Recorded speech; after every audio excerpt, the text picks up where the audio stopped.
Pas jamais quitter personne déclarer bagay ça ou sous petit ou bien sous parce que bagay ça va détourner ti moun nan, y a fait pas faire succès, y a fait pas réussir dans la ville. OK? Il y a trois façons de faire ça. Avant même que me dire si genre de vidéo ça intéresse, abonnez parce que c'est là seulement à venir. Première façon moun nan ka fait ça pour détourner petit tout, si toutefois le ta petit tout vraiment intelligent, petit li pas intelligent, li ka fait ça mystiquement. Pour le faire ça mystiquement, faut que son moun qui mystique.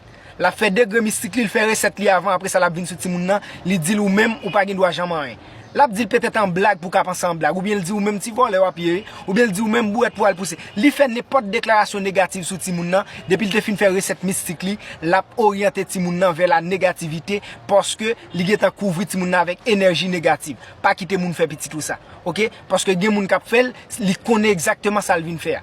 Deuxième façon moun nan ka fait ça, gen doit son moun qui pas même comme ça la faire, gen doit inconscient de ça. Gen doit innocent. Et puis il rete comme ça, il dit bagay négatif sur petit tout. Il dit même parole yo sortant de me dire, mais il dit innocent mal pas même connaît. N'importe gens, toute parole négative mystiquement vini avec énergie négative. Même si moun nan kon ça dire, même s'il pas kon ça dire, il toujours vini à énergie négative. C'est deuxième façon le ka détourner ti moun nan. Troisième façon moun nan ka fait, si son moun qui vraiment éduqué, qui comprend la science, li gen doit dire m'pral font jeu psychologique sur ti moun nan.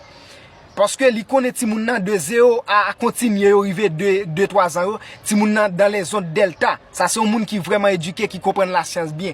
Il dit puisque ti moun nan dans la ça ou cerveau pas qu'à analyser, m'a inculquer un bagay dans l'esprit. M'a getan fait quoi qu'elles sont vieux bagay. Depuis petit l'a commencé faire vieille déclaration sur ti moun nan, en façon pour qu'a former un paradigme la kay ti moun nan qui sont négativité côté que ti moun sa pral quoi que li pas ka jamais rien dans la ville. Ça c'est pour moun qui croit dans la science, li gen doit faire un jeu psychologique sur ti moun nan pour défaire ti moun nan. OK? Pas sous quelque soit forme dans moun nan vinian, pas quitter moun déclarer bagay négatif sur petit tout parce que l'a défaite.